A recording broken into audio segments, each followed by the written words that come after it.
Para penumpang kami yang terhormat, mohon perhatian. Selamat datang dalam pesawat Isma Farsi dengan tujuan kawasan wilayah Batara, Jatim. Kami mohon Anda untuk tetap duduk sampai lampu tanda kenakan sabuk pengaman dipadamkan dan pesawat berhenti dengan sempurna pada tempatnya. Saat ini Anda bersama dengan Baswara.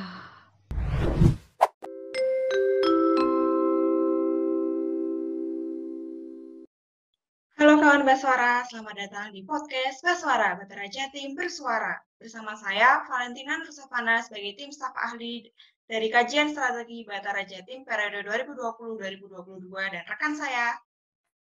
Saya, Fatma Sitana Bila Cahyani, sebagai tim staf ahli advokasi Isma Farsi Batara Jatim periode 2020-2022. Ya, dalam episode kali ini kita akan mengupas tuntas mengenai topik yang sedang hangat dan menjadi pusat perhatian khususnya bagi mahasiswa farmasi, yakni tentang pendidikan kefarmasian.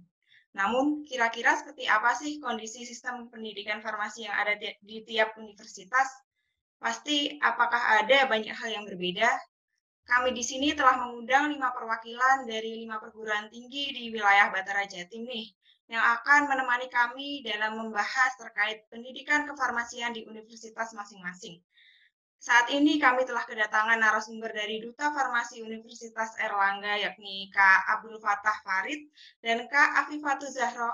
Kemudian ada juga Kak Kelvin dari Universitas Islam Negeri Malang, dan juga ada Kak Oki dari Universitas Nahdlatul Ulama NTB, Kak Amalia Cahya dari Universitas Surabaya, dan juga rekan saya Kak Farmasita sebagai perwakilan dari Universitas Brawijaya. Baik, kami ucapkan selamat datang untuk kakak-kakak sekalian dan terima kasih sekali sudah menyempatkan waktunya untuk mampir ke dalam podcast Baswara. Sebelumnya, apa kabar kakak-kakak? Semoga sehat semua ya. Saya harapkan kakak-kakak di sini semuanya sehat selalu di masa pandemi seperti ini. Nah, mungkin sebelumnya kita bisa perkenalan terlebih dahulu ya. Mungkin dari saya terlebih dahulu ya sebagai perwakilan dari Universitas Brawijaya. Perkenalkan, saya Farmasita Nabila Cahyani, biasa dipanggil Sita. Saya dari Himpunan Farmasi, Himpunan Mahasiswa Farmasi Universitas Brawijaya. Dan pada tahun ini saya diamanai sebagai Kepala Departemen Pendidikan dan Profesi. Dan di sini juga kali ini saya sebagai perwakilan dari UB atau Universitas Brawijaya yang akan memberi gambaran tentang bagaimana sih sistem pendidikan kefarmasian yang ada di Universitas Brawijaya. Nah, baik selanjutnya mungkin bisa gantian nih perkenalan kepada kakak-kakak yang lain. Bisa saya persilakan dulu kepada Duta Farmasi Universitas Airlangga, mungkin dari Kak Fatah, silakan. Baik, terima kasih atas waktunya. Izinkan saya untuk memperkenalkan diri. Nama saya Abdul Fattah Farid. Saya dari Universitas Airlangga dan saya angkatan 2019. Saya juga nggak sendirian, saya ditemani oleh teman saya. Silakan Kak Afifah. Ya, perkenalkan semuanya, saya Afifatul Zahro, biasa dipanggil Afifa dari angkatan 2020 sebagai perwakilan bersama Mas Masa dari Duta Farmasi Universitas Airlangga. Halo kakak, terima kasih. Baik, selanjutnya mungkin kita bisa ke Kak Amalia. Ya, oke. Assalamualaikum warahmatullahi wabarakatuh. Selamat malam teman-teman semuanya. Siapapun yang ada di sana, dimanapun Anda berada, izin perkenalan diri. Nama saya Amalia Cahya Agustin. Saya dari Farmasi Universitas Surabaya, angkatan 2020. Untuk saat ini, di periode ini, kebetulan saya diamanahi untuk menjadi koordinator divisi eksternal di Badan Eksekutif Mahasiswa Fakultas Farmasi. Terima kasih, salam kenal semuanya. Halo, salam kenal Kak Amalia. Baik, selanjutnya kita gantian kenalan perwakilan dari UIN Malang. Silakan Kak Kelvin. Terima kasih waktunya. Sebelumnya perkenalkan, nama saya Kelvin Ahmad Pratama, biasa dipanggil Kelvin. Saya perwakilan dari Universitas Negeri Islam Negeri Malang. Alhamdulillah, saya sekarang diamanahi menjadi Kepala Angkatan 2019 di Farmasi. Terima kasih.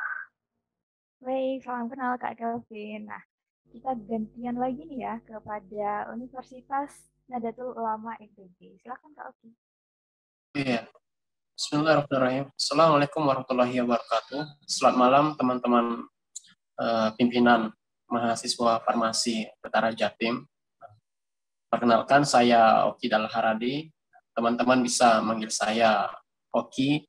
Saya dari Universitas Nahdlatul Ulama Nusa Tenggara Barat, di mana dalam hal ini, alhamdulillah, saya diberikan kesempatan oleh Allah Subhanahu wa Ta'ala untuk mengemban amanah sebagai ketua HMPS ya, atau di Himafa UNU NTB, Himpunan Mahasiswa Farmasi Universitas Nahdlatul Ulama Nusa Tenggara Barat pada periode 2021-2022. Salam kenal semuanya. Salam kenal Kak Oki. Oke, baik. Langsung saja ya, tanpa berlama-lama, kami menuju pembahasan awal terkait pendidikan kefarmasian. Kita kan sudah membahas tentang pendidikan kefarmasian ya. Sobat Batara Jatim ingin tahu nih terkait perbedaan dari pendidikan dari tiap universitas. Langsung saja ke pertanyaan yang pertama. Bagaimana sih sistem pendidikan kefarmasian yang ada di kampus masing-masing? Seperti itu.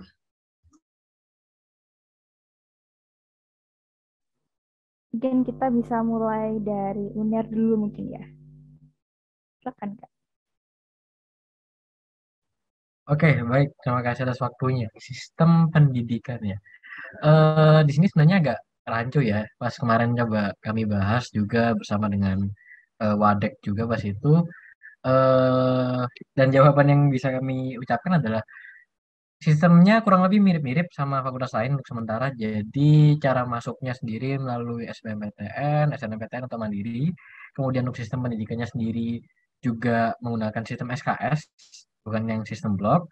Kemudian dari keseluruhan sistem sendiri juga merupakan rancangan yang dimulai dari S1 dengan output berupa apoteker. Jadi memang dari kami diwajibkan lanjut terus dari S1 wajib untuk langsung mengikuti program keprofesian apoteker di fakultas kami. Kalau dari saya kayak gitu dari UNER. Oke, baik. Mungkin dari Kak Afifa ada tambahan, Kak, atau sudah diwakilkan oleh Kak Fatah? Ya, mungkin kurang lebih sudah di sistem di farmasinya sendiri. Ya ini tadi yang perlu ditekankan di farmasinya ini salah satu yang dikaitkan itu adalah setelah S1 farmasi itu dilanjutkan ke pendidikan profesi. Untuk di S1 farmasinya sendiri ya tentu kurang lebih ada seperti magang ataupun skripsi, jadi kurang lebih sama dengan sistem pendidikan di fakultas lain di Universitas Erlangga. Seperti itu. Oke, baik Kak, terima kasih. Mungkin kalau dari Universitas Erlangga ya kan di UNER itu berarti dari S1 harus wajib langsung lanjut ke pendidikan apoteker ya. Nah, mungkin kalau kita bandingkan UNER dan Universitas Brawijaya, nah kalau di UB itu kita tidak wajib untuk lanjut ke profesi apoteker, itu adalah sebuah opsi atau pilihan. Tapi memang di UB sendiri sudah ada PSPA. Jadi kembali lagi ke mahasiswa masing-masing. Mereka mau lanjut di PSPA UB atau mau lanjut di PSPA luar UB atau bahkan mau langsung kerja itu adalah sebuah opsi. Nah, mungkin bedanya di situ Kak ya. Nah, mungkin coba kita lihat dari Ubaya. Mungkin seperti apa ya Kak Amalia kalau di Ubaya? Ya, terima kasih atas waktunya. Kalau misalkan di Ubaya sendiri itu, kalau untuk semester 1 dan semester 2 yang awal itu sistemnya plot, jadi paket gitu. Jadi semester 1 dan semester 2 itu dapatnya 20 SKS, itu nggak bisa tambah dan nggak bisa kurang. Jadi sistemnya segitu. Meskipun IPK-nya nggak mencukupi pun tetap dapat 20 SKS seperti itu. Sedangkan kalau untuk semester 3 sampai 3, 4, 5 sampai 6 itu sistemnya juga sebenarnya udah dipaket, cuma kadang kan kalau misalkan kita IPK-nya tinggi gitu kan bisa nambah ya. Itu jadi kita bisa nambah mata kuliah lain untuk mencicil SKS-nya supaya tidak berat di semester tua seperti itu. Sedangkan kalau semester 7 dan 8 itu karena sudah mulai skripsi-skripsi gitu, jadi lebih ke ini sih, kayak mereka bisa pilih gitu mata kuliah apa yang mau diambil, seperti itu sih. Jadi lebih ke paket tapi bisa nambah gitu kalau di Ubaya sendiri.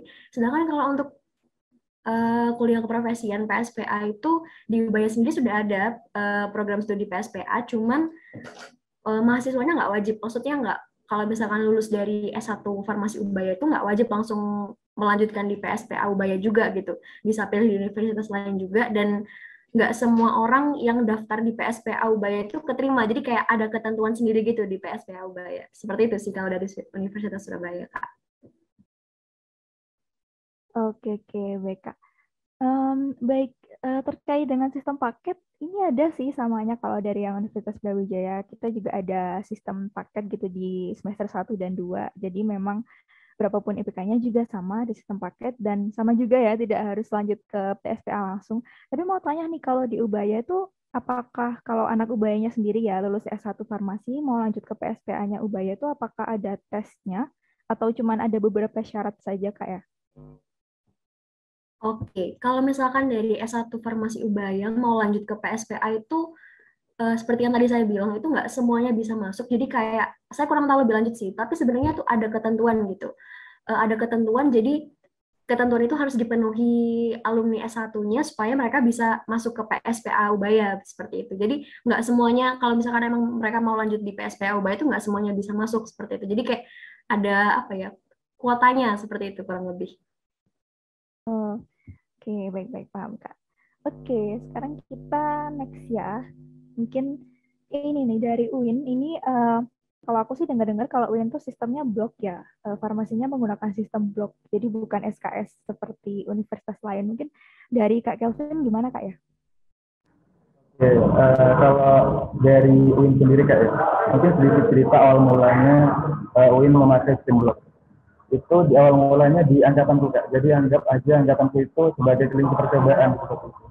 Jadi dulu kan kalau UIN kan wajib mahal 1 tahun. Jadi setiap semesternya itu ada 20 SKS. Jadi setiap blok itu biasanya ada di selama 1 bulan gitu kan.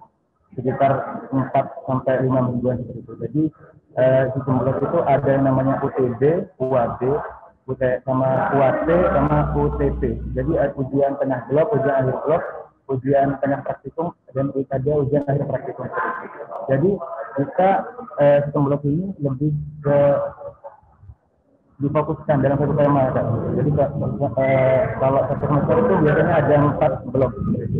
Jadi setiap bloknya itu biasanya sekolah ditunggu selama 1 bulan, dan ujiannya itu ya tidak seperti jurusan-jurusan lain yang ada di UIN.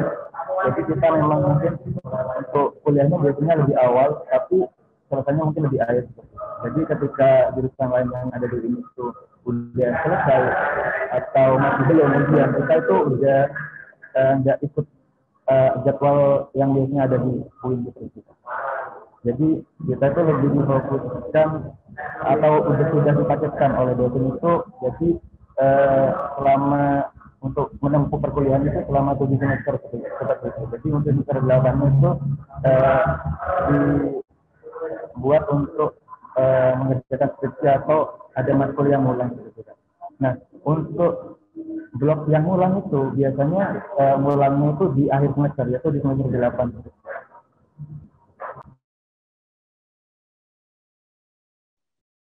Oke, baik Kak. Nah, sebenarnya ini menarik Kak ya, karena kan kalau kita bandingkan sistem SKS sama blok nih, kalau SKS itu kan seakan-akan kita belajar semua ranah di farmasi ya, baik itu klinis, industri, itu semua jadi satu, jadi pusing gitu. Nah, sebenarnya kalau aku sempat lihat kurikulumnya UIN ini kayaknya cukup menarik sih kalau dilihat ya, kayak kita baca satu tema gitu. Jadi misal kimia ya kimia aja gitu kan ya di semester itu kalau nggak salah ya. Nah, itu kan sebenarnya bisa lebih meringankan pikiran supaya nggak cabang-cabang gitu Kak ya mungkin. Nah, tapi mungkin kalau dari pemahaman Kak Kelvin, dengan sistem blok itu plus minusnya apa Kak? Untuk plus minusnya itu kan biasanya matkul yang ada di semester akhir atau semester atas itu udah ada di semester awal gitu. Jadi waktu itu aku masuk semester pertama itu udah belajar matkulnya semester 5, 6, 7 seperti itu kan. Jadi mungkin emang enak. Jadi lebih difokuskan dalam satu tema. Temanya kimia. Jadi yang kita pelajari dalam satu blok itu ya tentang kimia. Tapi sisanya itu ya lebih singkat gitu. Jadi kita nggak belajarnya nggak dari awal. Biasanya kan kalau semester mungkin dari awal terlebih dahulu begitu kan, naik seperti kalau kita enggak jadi langsung gitu. Jadi mungkin kelebihannya ya lebih enak, lebih fokus dalam satu tema tersebut. Kekurangannya ya kita mungkin terlalu kaget gitu kan, masa kita maba udah dikasih matkul yang dikatakan agak rumit seperti itu. Baik, berarti kayak terlalu cepat diburu harus 1 semester itu kayak. Oke, paham. Memang sih semua ada plus minusnya berarti ya. Nah, sekarang kan kita ganti ke UNU. Halo Kak Oki, kira-kira gimana Kak ya sistem kefarmasian di UNU? Ya, halo Kak. Jadi kalau kita berbicara yang masalah sistem pendidikan ya, itu kan kalau yang di sistem pendidikan farmasi ada 4 jenjang ya kalau tidak salah seingat saya. Dimulai dari jenjang serata S1, lanjut program profesi selama 1 tahun, kemudian lanjut dengan S2-nya sampai dengan sistem doktor ya atau S3. Ada 4 jenjang di dalam sistem pendidikan kefarmasian.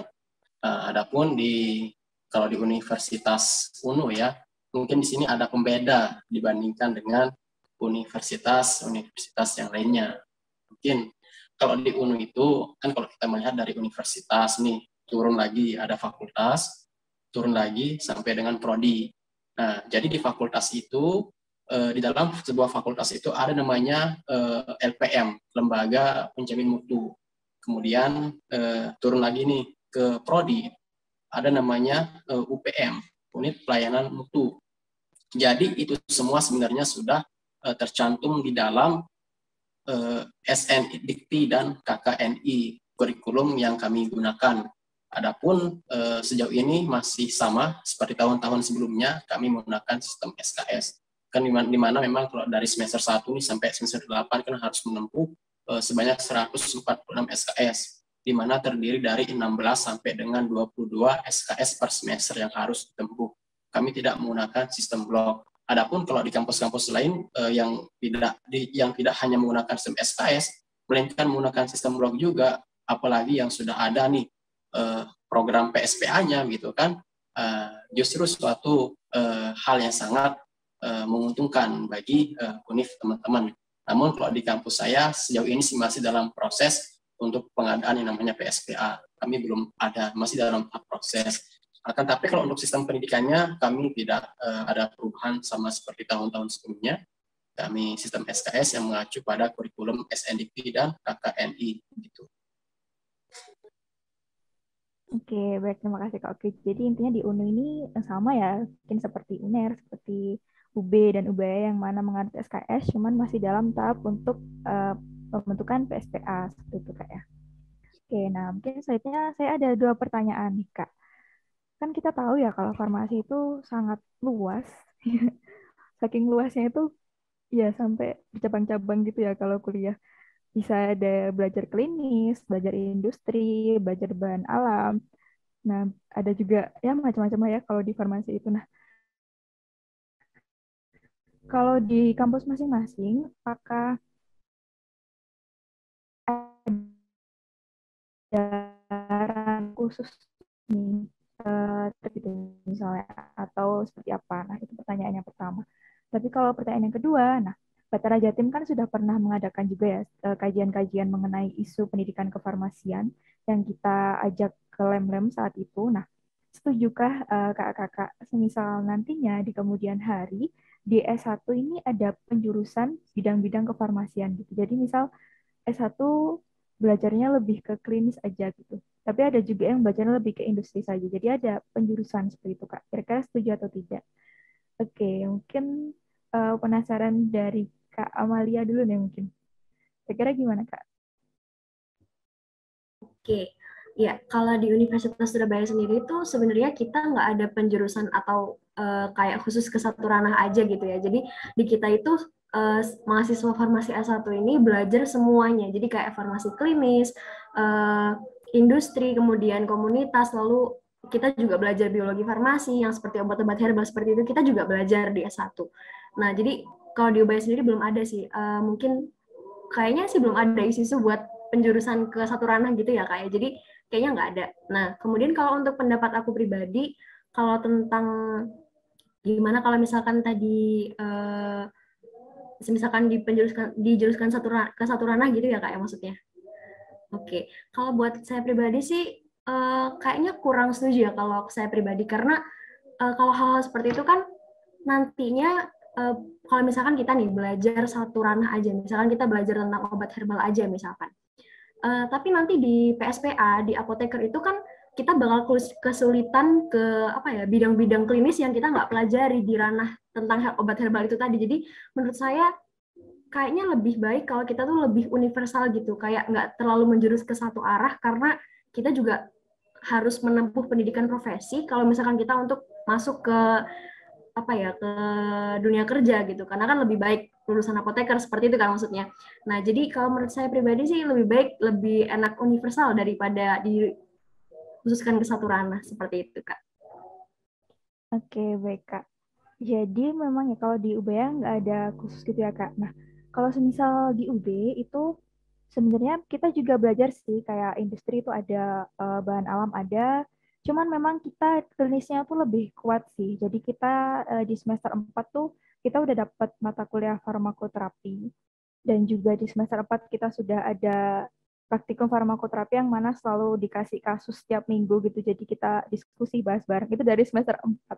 Dan kalau di UB tuh mulai semester 4, 5, 6, 7 karena ada farmakoterapi, kita ada ujian OSCE tiap semester mulai dari semester 4 gitu. Jadi dan juga kalau misalnya aku lihat matkul mulai dari semester 6, semester 7 itu kayak lebih ke klinis sih. Lama-lama itu semakin ke klinis. Meskipun kita di semester 4, semester 5, semester 3 masih dapat kayak farmasetika, farmasi fisik itu kita dapat. Cuman memang lama-lama klinisnya semakin kuat. Itu kalau di UB sih. Memang karena kita di bawah Fakultas Kedokteran, jadi lebih ke arah klinis komunitasnya tuh lebih kuat yang aku rasain gitu.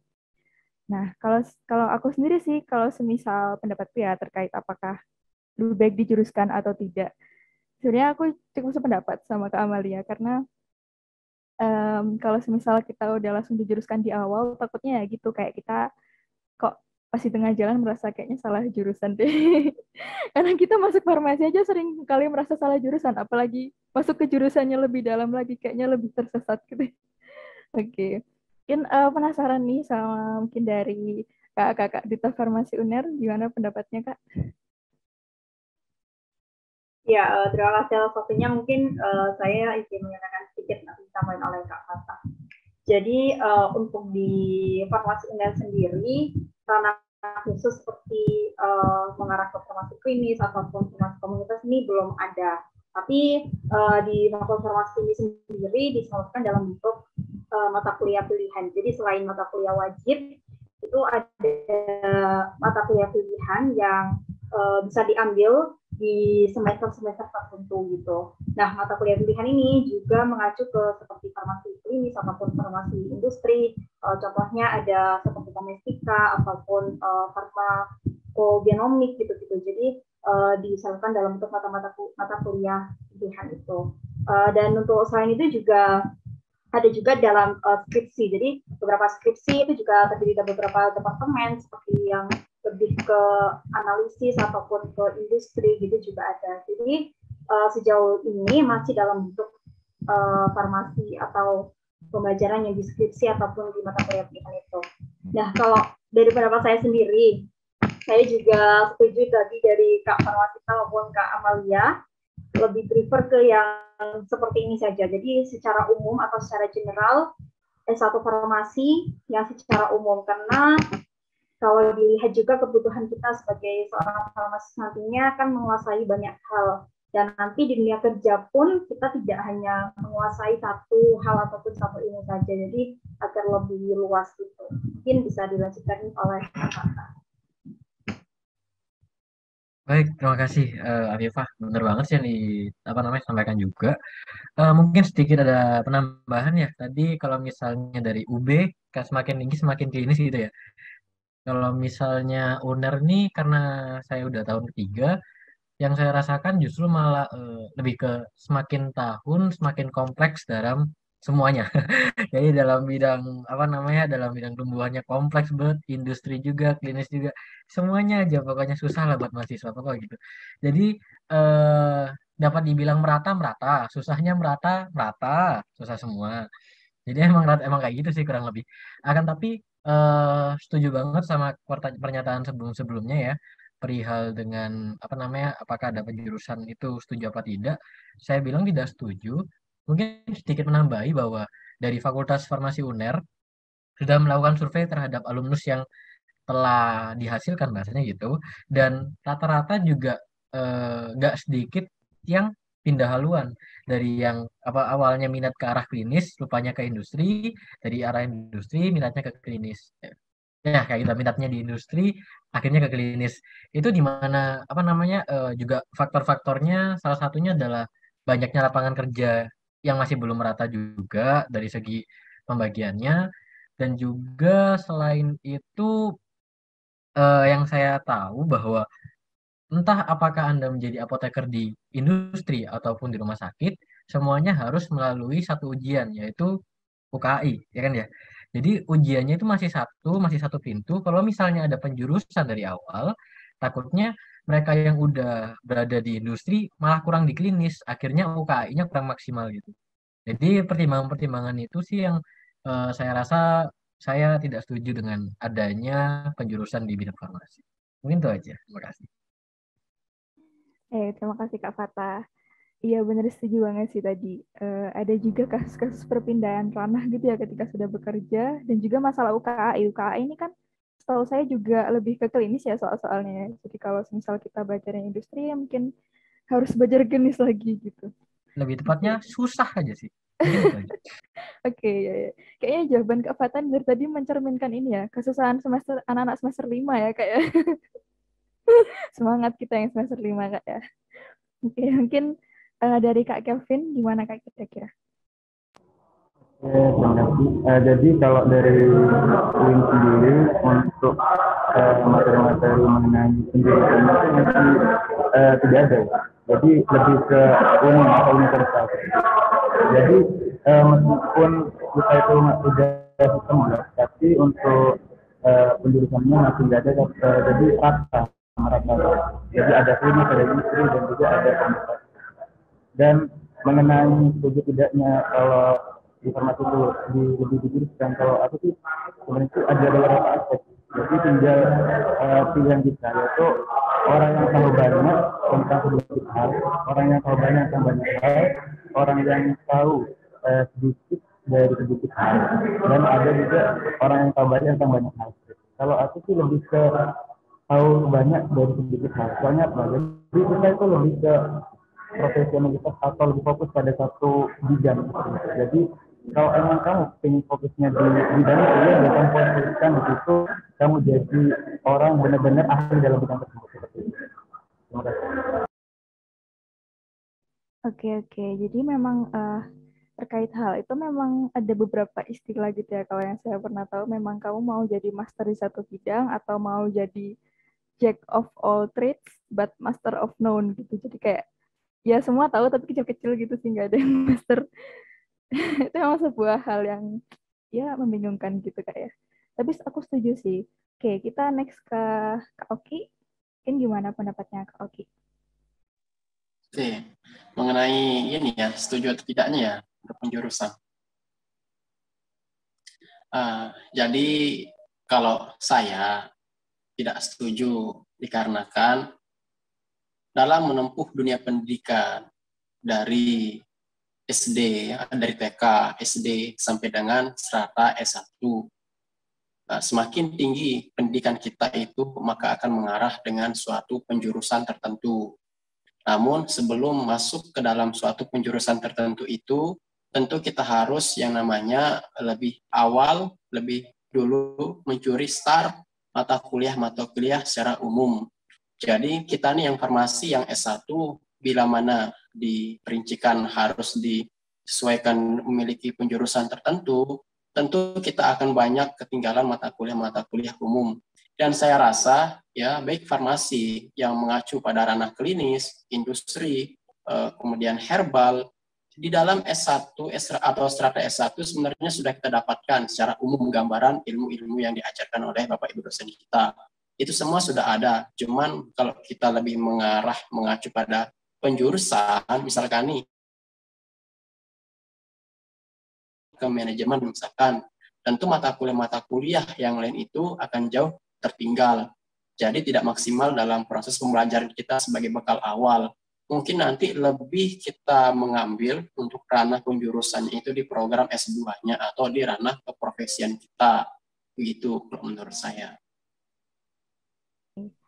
Baik, terima kasih Kak. Oke, jadi setuju ya, kita di awal kayak kita kenalan dulu nih, ada apa aja sih. Nah, setelah udah kenal, udah tahu diri kita maunya seperti apa, baru kita bisa ambil spesialis yang kita mau. Mungkin seperti itu ya Kak. Oke, oke Kak. Oke, baik. Tadi emang sudah sangat seru sekali sih ya, membahas tentang penjurusan dan lain sebagainya. Mungkin kita move lagi ya ke pertanyaan selanjutnya. Apa sih kelebihan dari sistem pendidikan di kampus masing-masing nih? Apakah misalnya nih ada mata kuliah khusus yang terdapat di kampus A atau kampus B yang tidak terdapat di kampus yang lainnya, seperti itu. Mungkin bisa dimulai dari Kak Oki dulu deh.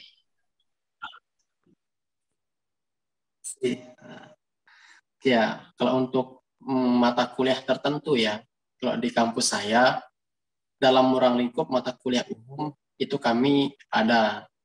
Mungkin tergantung juga dari kampus-kampus yang lain.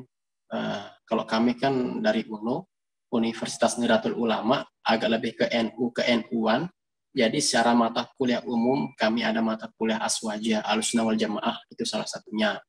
Tapi kalau dalam ruang lingkup kefarmasian, itu kami belum ada, masih secara umum. Kami masih mempelajari mata kuliah yang ada, seperti ya ruang lingkupnya industri, klinis, manajemen, kemudian obat herbal bahan alam, itu masih kami pelajari itu secara umum. Tapi kalau secara khusus nih tertentu mata kuliah, kami belum ada. Ya insya Allah kalau saya jadi rektor mungkin saya susun. Kira-kira begitu. Oke, baik. Terima kasih, Kak. Ya, mungkin selanjutnya next ke Kak Amalia dari Ubaya.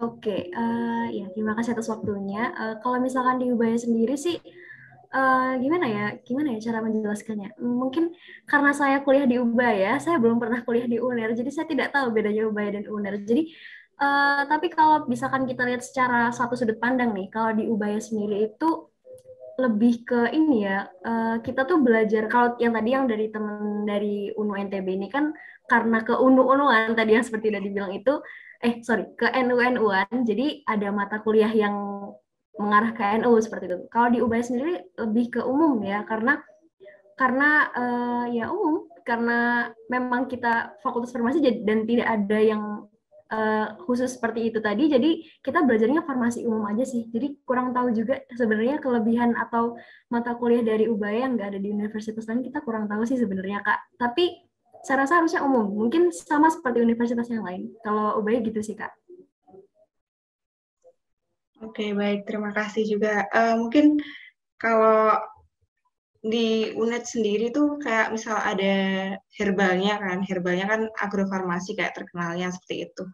Nah, di situ kan juga ada mungkin farmakognosinya itu dibanyakin atau kayak dispesifikkan lebih jauh lagi terkait seperti tanaman-tanamannya atau dan lain-lainnya. Mungkin seperti itu, Kak. Untuk gambaran dari mata kuliahnya aja sih. Mungkin di univ-univ yang lainnya kalau misal ada yang lebih menonjolkan dari misal bidang klinis atau bidang industrinya, seperti itu Kak. Oke, next mungkin langsung ke Kak Calvin dulu. Ya, kalau dari ini sendiri sih sebenarnya selain ada blok itu ada namanya non blok.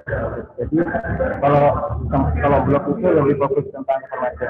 Nah, kalau non blok itu lebih ke ada masalah umum seperti kewarganegaraan, Pancasila dan lain-lain. Dan juga ada masalah pilihan tentang obat-obatan atau negara dan lain-lain. Jadi kalau di Unsur itu mungkin ya yang bisa dikatakan beda dari universitas lain, yaitu tentang lebih ke bahasa Arab. Jadi selama di sistem blog itu kita selalu mengaitkan tentang ilmu farmasi dengan hadis dan juga Al-Quran. Jadi mungkin selain umum, jadi lebih dikaitkan. Contohnya tentang produksi halal. Jadi di situ ada hadis atau ngambil juga dari ayat-ayat yang ada di Al-Quran. Oke, baik. Berarti ini ya, saya kemarin kan juga sempat menyimak dari produksi halal dari UIN sendiri. Apakah ada ini kayak organisasi khusus atau dari UIN sendiri terkait yang menganut terkait produksi halal tersebut? Kayak seperti apa ya, kayak dikhususkan gitu ada yang mengatur dari mulai produksinya dan lain sebagainya. Seperti itu Kak Calvin. Itu masih belum ada ya. Tapi biasanya itu ada organisasi yang mungkin ekstra. Jadi mungkin di kampus kita tidak mendapatkan, tapi di organisasi ekstra itu kita mendapatkan. Jadi lebih mungkin di perkuliahan kita mendapatkan materi, jadi di organisasi ekstra kita mendapatkan langsung aksi seperti itu. Salah satu contohnya kita juga sering biasanya teman-teman yang mungkin aktif di organisasi ekstra itu ikut penelitian dari dosen-dosen seperti itu. Jadi biasanya mungkin juga banyak pelatihan tentang produksi halal seperti itu dari organisasi ekstra yang ada di UIN sendiri. Jadi untuk di kampusnya mungkin masih belum ada. Oke, baik, terima kasih. Mungkin next ke Kak Fatah dan Kak Afifah dulu dari UNER. Oke, baik, terima kasih waktunya. Kalau dari UNER ya, yang pertama mungkin dari sistemnya. Tadi mungkin saya kutip ulang terkait dengan bahwa sistem di UNER itu ditargetkan untuk menghasilkan apoteker yang general. Jadi target kami itu apoteker, bukan lagi sarjana farmasi. Jadi emang diharapkan mereka yang udah masuk menjadi mahasiswa baru di farmasi itu outputnya berupa apoteker. Dan diharapkannya itu nanti tidak ada yang masuk baru atau keluar. Maksudnya gini, siapa tahu nanti di sarjana farmasi ada yang udah kesel sama kehidupan di farmasi tiba-tiba keluar, atau mungkin dari fakultas lain ada yang ingin ikut PSPA dari UNER. Nah, kedua hal tersebut itu sangat diminimalisir, bahkan lebih ke dilarang sih kalau misalnya kemarin sempat tanya-tanya juga. Kemudian kalau dari sistem kayak gitu sih kurang lebih ya, dan itu alhamdulillah banget, beruntung juga di mana nggak semuanya udah memiliki program keprofesian kan tentunya, dan UNER berhasil memfasilitasi sejauh itu. Kemudian kalau dari mata kuliah ya, ini saya sedikit sharing. Jadi ada mata kuliah namanya itu farmasi masyarakat. Nah, itu ada yang teori, ada juga yang praktikum. Yang di praktikumnya ini didesain bahwa dalam satu semester ditargetkan nanti menghasilkan jurnal dari mahasiswa itu sendiri. Jadi emang dari awal kita udah dituntut kayak kamu lakukan penelitian, buat temanya ini kayak gini, bakal ada dosen membimbing gitu. Kemudian nanti semakin lama nanti bakal ada bimbingannya juga, bagaimana cara pengambilan data dan lain-lain, penulisan manuskrip. Kemudian setelah selesai melakukan penelitian, kemudian diteliti lagi hasil penelitiannya kemudian dilanjutkan dengan menyusun promkes promosi kesehatan.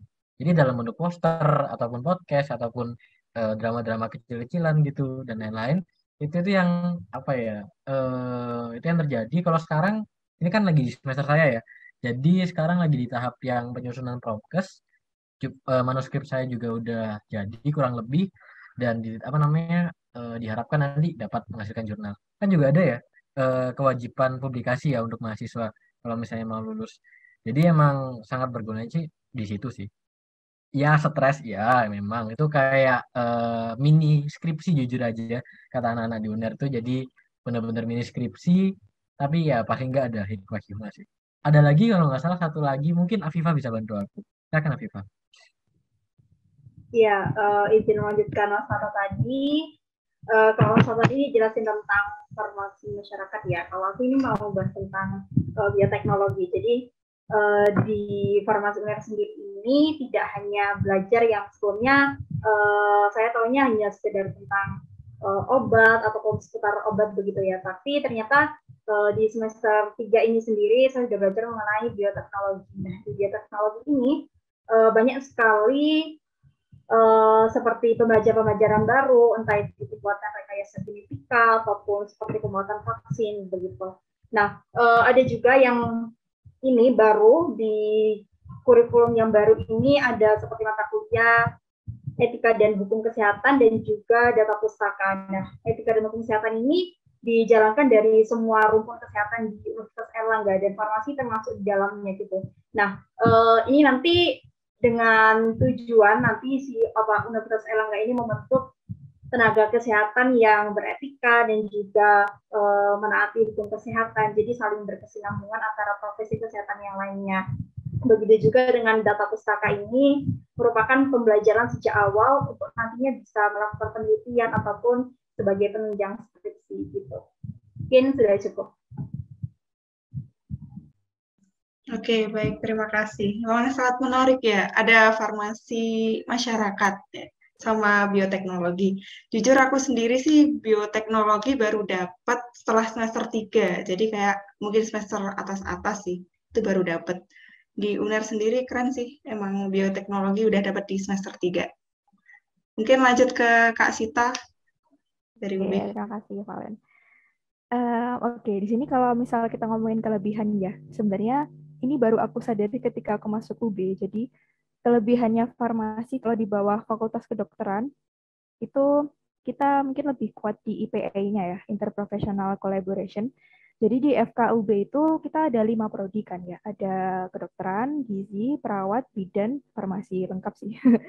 Nah, dari situ kita benar-benar nguatin di IPE. Jadi di semester 7 itu ada yang namanya PKNM. Jadi kalau kalau mau lulus itu apa PKL ya? Nah, semacam PKL tapi bukan PKL sih. Jadi PKNM itu kita kayak kalau yang setahu yang di online ini ya itu dibentuk kelompok terus kita kayak edukasi ke beberapa keluarga. Jadi dari satu kelompok itu nanti kalau yang bagian farmasi ya dia kasih asuhan kefarmasian. Kalau yang bagian gizi mungkin bagian gizi gitu. Jadi benar-benar kolaborasi sih itu. Dan plusnya juga kalau menurutku karena kita di FK pasti kita kenalkan sama teman-teman dari kedokteran, dari perawat, dari bidan gitu. Jadi suatu saat kalau misal kita kerja di rumah sakit itu ini temanku gitu.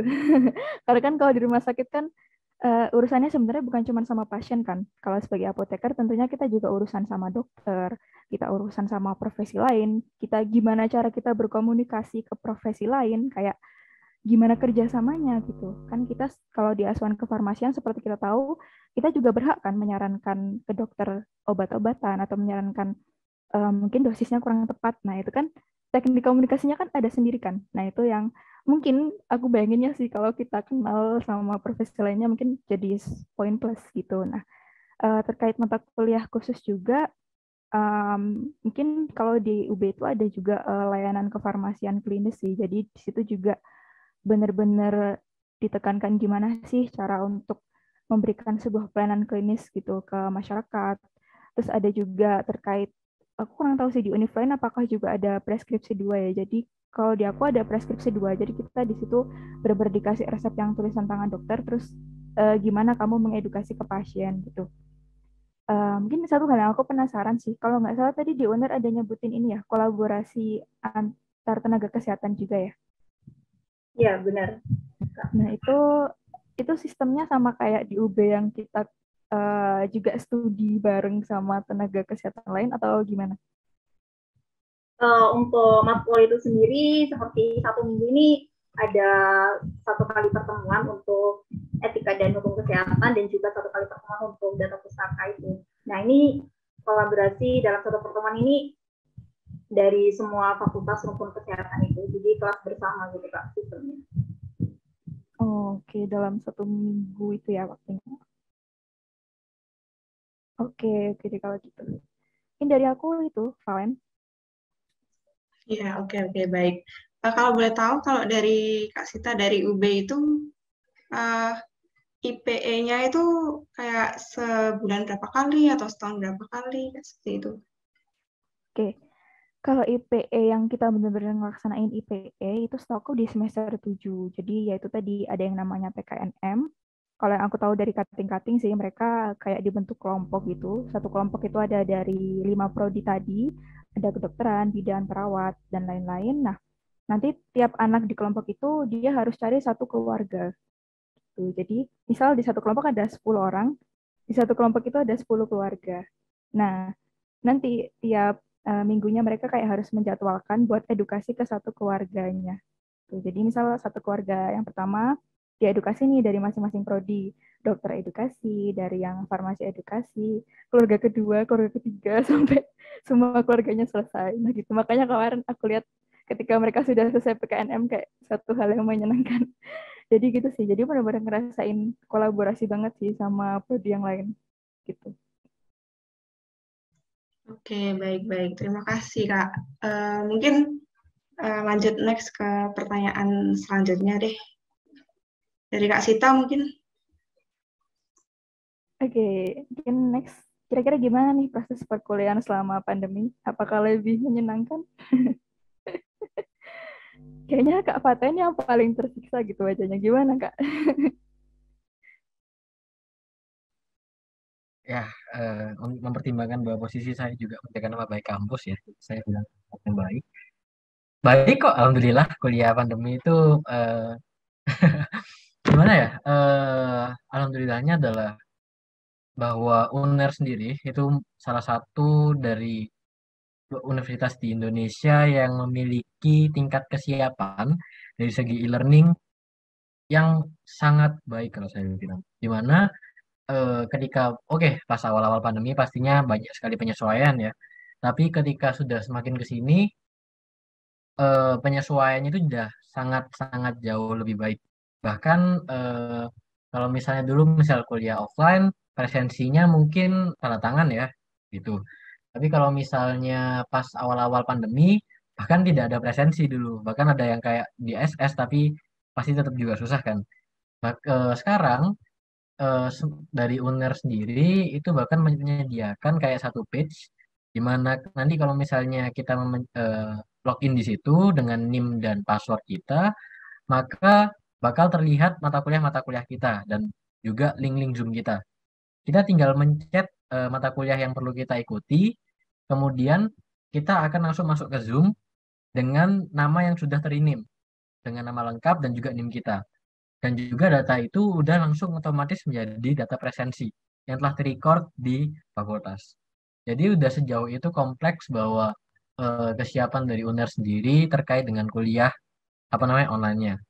Kalau misalnya dari sisi fakultas, tentunya penyesuaian-penyesuaiannya mungkin udah mulai ada yang terasa ya dari praktikum-praktikum offline tiba-tiba full online kita hanya diberikan data, kita nggak pernah melihat namanya apa itu spektrum UV atau apa namanya HPLC gitu ya mungkin. Jadi hal-hal yang seperti itu yang belum kita lihat dan tiba-tiba pas sudah semester gini ya 2019 semester kayak gini dapat mata kuliah terus disuruh megang alatnya, disuruh ini, disuruh itu kayak aduh alat apa ini kan baru megang gitu. Itu mungkin yang baru kerasa sih, tapi dari kampus sudah menyediakan banyak banget dari video dan juga ada beberapa apa ya bekal lah kepada mahasiswa agar dapat menyesuaikan diri ketika offline nanti. Kalau misalnya saya pribadi ya, ini dia menarik.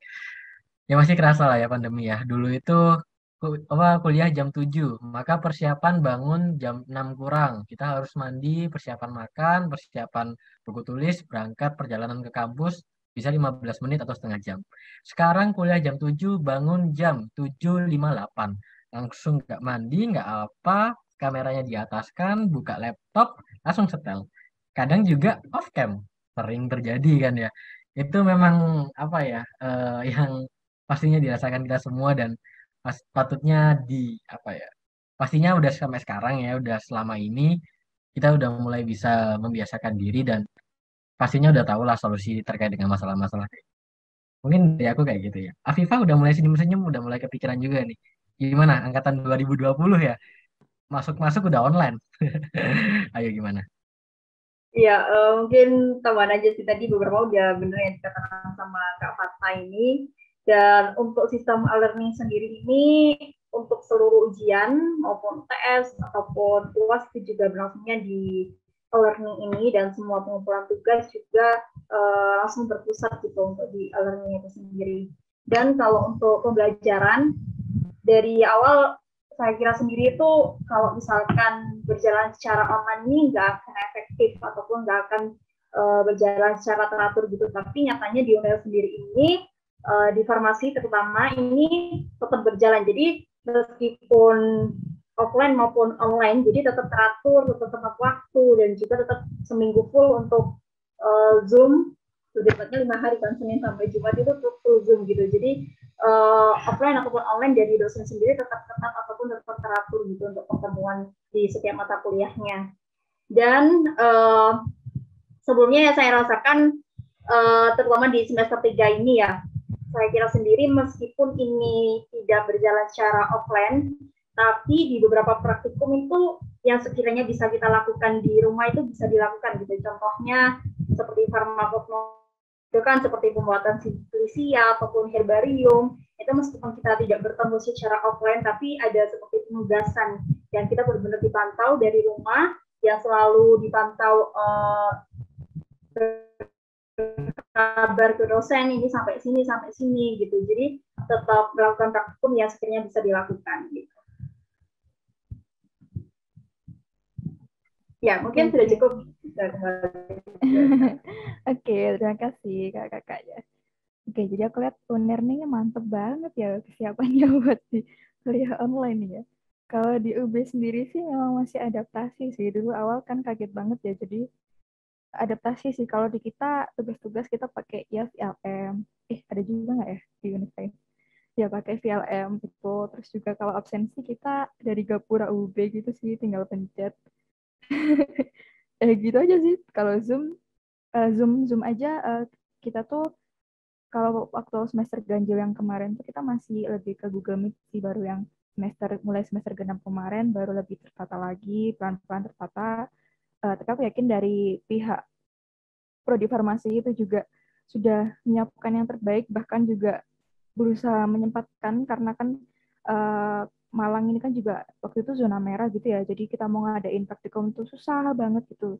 Nah ini dari Prodi itu yang aku apresiasi benar-benar sangat mengusahakan buat mengadakan praktikum offline, bahkan dibikin gelombang, dan benar-benar kita ini aja sebelum kita masuk praktikum offline benar-benar udah dibuatin datanya, misal anak ini gelombang berapa, kamu harus di Malang tanggal berapa, terus kita juga harus ngisi Google Form tiap harinya yang itu kita didata gitu, kayak kamu suhunya berapa jam sekarang, terus ada gejala nggak gitu. Jadi benar-benar mereka concern sih ke tiap mahasiswa. Itu yang keren banget sih kalau dari UB gitu.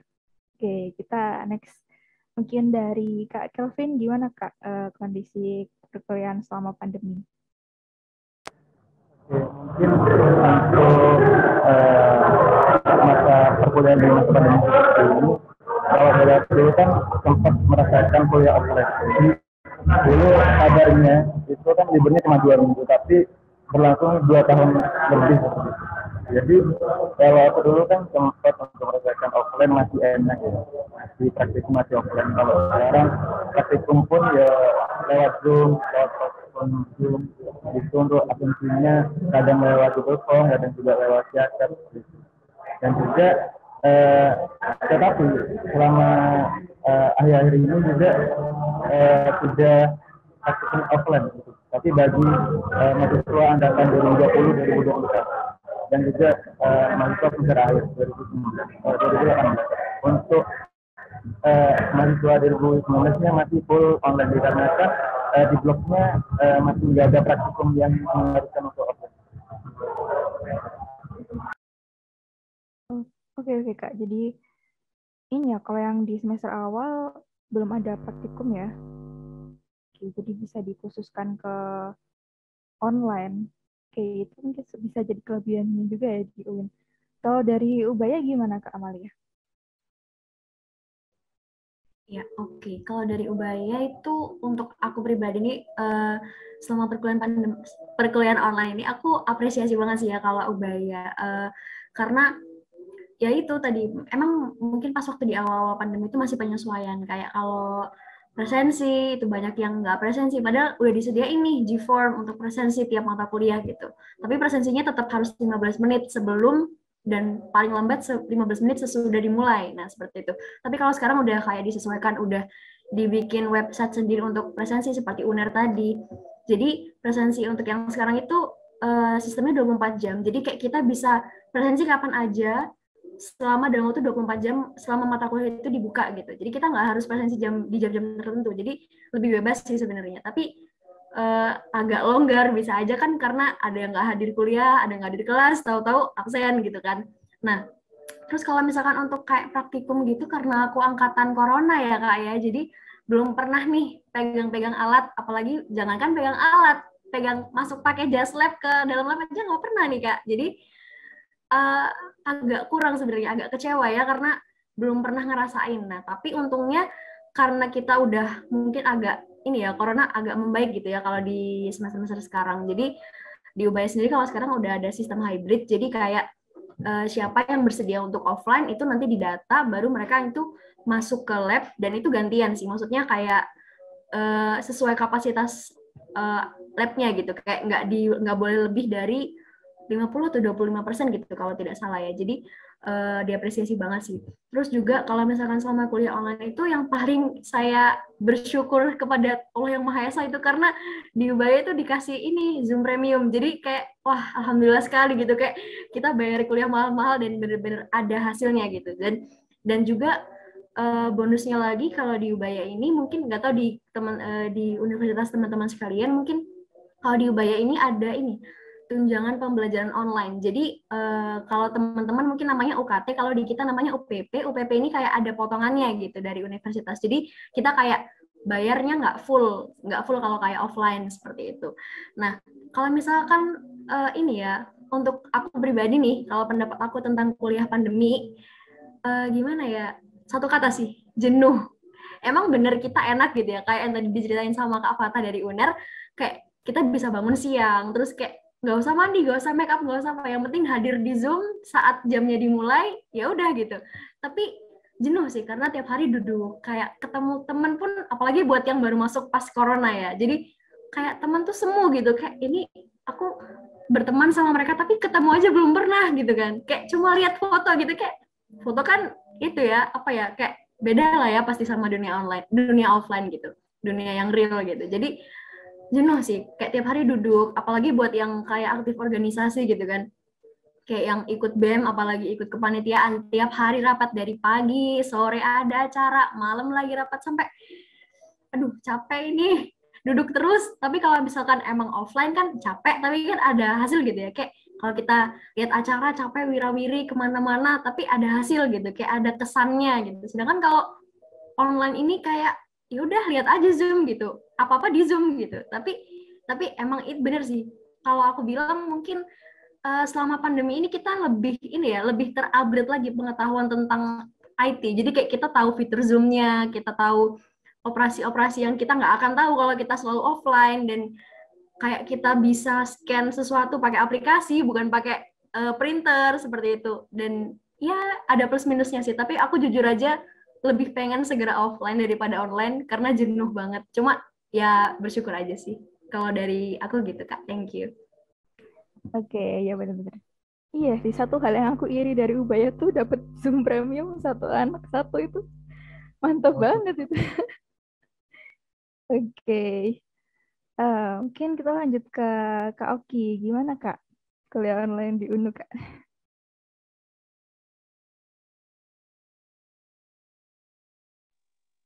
Oke, terima kasih. Pembelajaran online ya selama pandemi ini, sebelumnya saya teringat ini kata-katanya Doraemon bahwa suatu hari nanti itu orang belajarnya itu kebanyakan dari rumah. Ini saya soalnya sering nonton film kartun. Ternyata itu seakan-akan sebuah tampilan kartun, tapi kesannya kayak ramalan. Ternyata benar juga ya. Sekarang apa-apa itu dikerjakan serba online, belajar online, pesan makanan online, bekerja pun juga work from home online juga gitu kan.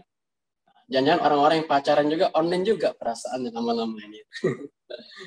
Oke, jadi terkait pembelajaran di masa pandemi ini kan memang tidak bisa kita pungkiri gitu kan, ada sisi positif negatifnya, kelemahan dan kelebihannya begitu. Kelebihannya ya dengan cara kita belajar online tentu kita bisa mengurangi daripada penyebaran kasus COVID. Nah, kemudian kekurangannya seperti yang disampaikan teman-teman tadi, penangkapan pembelajaran kita tidak maksimal, apalagi yang praktek ya.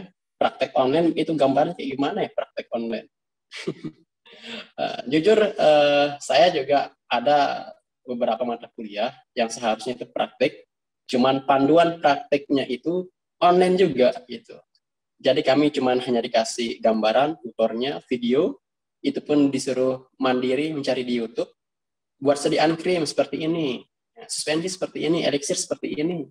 Nah, itu kami kayak di lab itu dipandu-pandu sama dosen yang di luar kapasitas yang mengajar, ya jadi kurang serak aja rasanya begitu kan. Apa-apa memang kalau serba online ini cukup terganggu lah, tidak nyaman, pasti ada tidak nyaman itu kan. Apalagi kalau kesannya dari pertama saja sudah dibuat tidak nyaman, apalagi endingnya begitu kan. Tapi tidak bisa kita pungkiri kan, karena ini juga bukan keinginan kita bersama, ini kehendak Tuhan gitu kan. Adanya wabah pandemi seperti ini, ya kita ambil hikmahnya saja, bahwa memperingati di Hari Guru ini juga mencerdaskan kehidupan anak bangsa itu tidak serta-merta harus belajar secara tatap muka, secara online pun juga bisa dilakukan. Begitu. Kami di UNU online menggunakan Google Zoom meeting, kemudian Google Meet, LMS. Nah, tapi untuk saat ini sih dikarenakan kondisi di NTB sudah zona hijau, ya khususnya di Kota Mataram, kami offline, cuman berkapasitas per shift kami sekitar 30 orang per kelas yang bisa masuk begitu dengan protokol kesehatan yang ketat. Gitu kira-kira dari kami. Oke, Kak. Menarik nih kutipan Doraemon. Kok saya nggak tahu, Kak ya? Apa karena saya kecilnya lebih Naruto, Kak ya? Oke. Kita lanjut ke Kak Kelvin. Kalau Kak, gimana kalau kuliah online di UIN? Kuliah online di UIN memang nggak jauh beda dengan apa yang disampaikan oleh teman-teman dari kampus lain juga. Mungkin lebih kurang maksimal sih kalau dari aku sendiri, apalagi kita itu kan sendiri ada yang namanya CBR, Tugas Learning. Itu biasanya kita satu angkatan itu dibagi menjadi beberapa kelompok. Dari setiap kelompok itu ada 5 dan 6 orang. Jadi tim Learning itu ada namanya IRES, individual, ada IRES, ada IRES, dan juga ada AE. Jadi itu kita mesti mengerjakan soal secara individu terlebih dahulu, begitu mengerjakan soal secara tim bersama kelompok, begitu dikasih soal tentang kasus-kasus. Itu soal pembelajaran selama online. Terus kalau dari praktikum sendiri, kita seringnya malah di YouTube. Jadi kita nggak diajarkan langsung mengenai salah satu contohnya praktikum masjid. Jadi yang biasanya kita megang masjidnya itu bagaimana cara memegangnya, bagaimana cara menghentikannya, itu jadi kita cuma dilihat doang. Jadi meskipun praktikum meskipun jadi praktikum kita lihat itu pun bisa. Jadi itu kekurangan dari kuliah online. Oke, baik. Terima kasih Kak Kelvin. Oke, baik. Terima kasih semua. Memang jawabannya menarik-menarik sekali ya. Mungkin untuk closing statement dari kakak-kakak semuanya, apakah ada pesan untuk mahasiswa farmasi mengingat kemarin kita sudah melaksanakan Hari Kesehatan Nasional dan sekarang kita memperingati Hari Guru. Mungkin satu kalimat saja, apakah ada pesan kepada mahasiswa farmasi seperti itu? Mungkin dimulai dari Kak Sita dulu deh.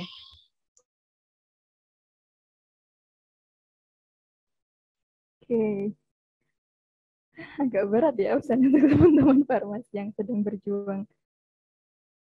Oke, kalau dari aku satu kalimat, jaga mental kalian. Jagalah mental kalian karena kerasa banget apalagi udah semester 5 anxiety dan mental sickness aku merasakan semakin tinggi sih. Karena semakin susah dan juga online itu emang bener-bener bikin anxiety sih kayak yang tadi kata Amalia, bikin kayak punya teman tapi kayak nggak ada temen gitu, kayak banyak banget tantangan gitu rasanya. Jadi jagalah mental kalian ya teman-teman. Kayak itu aja dari aku. Oke, baik. Terima kasih. Next ke Kak Fatah dan Kak Afifah dari UNER.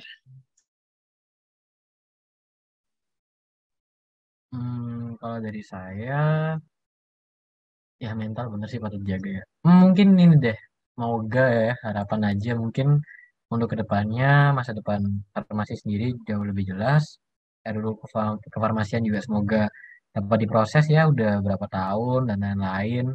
Semoga ya karena itu masa depan kita semua, kita sendiri yang bakal menjalani itu. Jadi semoga semakin jelas dan tetap semangat. Ilmu kefarmasian itu bukan ilmu yang diam, bukan ilmu yang stagnan, melainkan ilmu yang dinamis.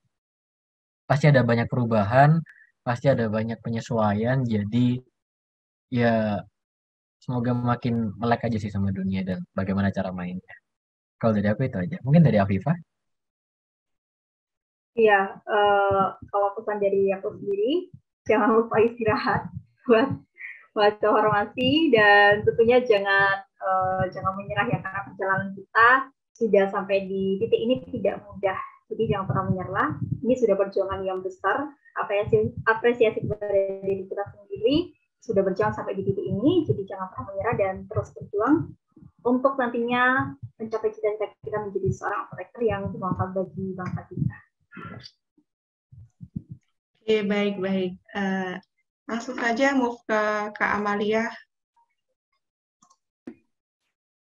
Oke, mungkin kalau satu kalimat ini ya, bekerjalah dengan hati dan rasa kemanusiaan. Mungkin karena kita orang kesehatan ya, kayak kita farmasi, apalagi teman-teman kan ada yang satu fakultas dengan kedokteran gitu kan. Mungkin karena kita orang kesehatan yang akan mengurus orang-orang yang sakit seperti itu kan ya simpelnya. Jadi kayak bekerjalah karena hati dan rasa kemanusiaan seperti itu, bukan karena materi ya, apalagi nih. Jadi kayak ya bekerjalah dengan tulus gitu supaya kita juga bahagia dalam mengerjakannya. Apalagi kan kuliahnya susah, mungkin kerjanya nggak sesusah itu. Jadi buat teman-teman farmasi titip salam aja, tetap jaga semangat sampai akhir dan ya teruslah berkarya sebagai mahasiswa Indonesia. Udah sih itu aja. Thank you. Oke, terima kasih untuk Kak Amalia. Lanjut ke Kak Oki. Ya, saya ingin berpesan ya untuk masyarakat Indonesia, untuk teman-teman kesehatan semuanya, khususnya teman-teman saya yang sefrekuensi, yang jurusan farmasi, yang katanya yang mencintai akan kalah dan orang yang selalu ada, maka orang yang selalu ada akan kalah dan orang yang membuktikan kecintaannya. Di hari momentum Hari Kesehatan Nasional ini, marilah kita bersama-sama dalam menjalankan esensial kita yang dikatakan sebagai pemuda agent of change, membawa perubahan. Silakan bawa perubahan untuk negara dan bangsa kita. Sebelum kita lebih jauh lagi dalam melangkah, buatlah perubahan untuk sekitar ruang lingkup keluarga kita dengan sama-sama menjaga kesehatan kita bersama. Sekian, terima kasih. Oke, baik, terima kasih. Sangat bijaksana sekali ya. Lanjut ke Kak Kelvin. Mungkin dari itu mungkin lebih semangat lagi untuk belajarnya dan juga semangat lagi untuk mencapai cita-citanya dan juga marilah untuk ikut aktif dalam sebuah kegiatan-kegiatan yang mungkin di kegiatan kemasyarakatan yang dalam bentuk kesehatan pastinya. Itu mungkin di kita di selama perkuliahan hanya mendapatkan sebuah materi, tapi kita harus mengimplementasikannya di dalam sebuah kegiatan-kegiatan secara langsung, yaitu kegiatan di masyarakat. Jadi mungkin lebih semangat lagi dan juga tetap jaga kesehatan. Oke, baik. Terima kasih kakak sekalian. Oke, apapun hal yang kita hadapin saat ini, mungkin aku mau ngutip satu kalimat juga dari alumniku bahwa kalian ini yang masuk farmasi, kalian itu tersesat di jalan yang benar. Gitu sih. Oke, baik. Terima kasih untuk kakak-kakak yang sudah meluangkan waktunya datang ke podcast Baswara dan sudah berbincang-bincang tentang pendidikan kefarmasian. Udah cukup lama juga ya. Ini tentunya semoga bermanfaat juga buat kawan-kawan Baswara dan melihat luasnya ranah farmasi ya, baik di industri klinis, komunitas, dan lain-lain, ternyata juga bisa berdampak ya pada beberapa perbedaan di ranah pendidikan kefarmasian yang ada di tiap universitas. Ternyata seperti itu ya. Mungkin ada universitas yang lebih ke agroteknologi, mungkin lebih ke klinis, dan lain sebagainya. Nah, di sini kami sebagai mahasiswa farmasi tentunya sangat berharap supaya pendidikan kefarmasian ini bisa lebih merata ya, sehingga tentunya bisa menghasilkan lulusan-lulusan yang berkualitas. Oke, baik. Nah, untuk kawan Baswara, jangan lupa untuk follow Instagram @ismafarsi_baterajatim dan nyalakan notifikasinya untuk mendapatkan informasi terbaru dari kami. Sekian dari kami, sampai jumpa di episode selanjutnya. Terima kasih sudah mengudara bersama kami, kawan Baswara. Terima kasih telah mengudara bersama kami. Sampai jumpa di lain kesempatan dengan Baswara selanjutnya.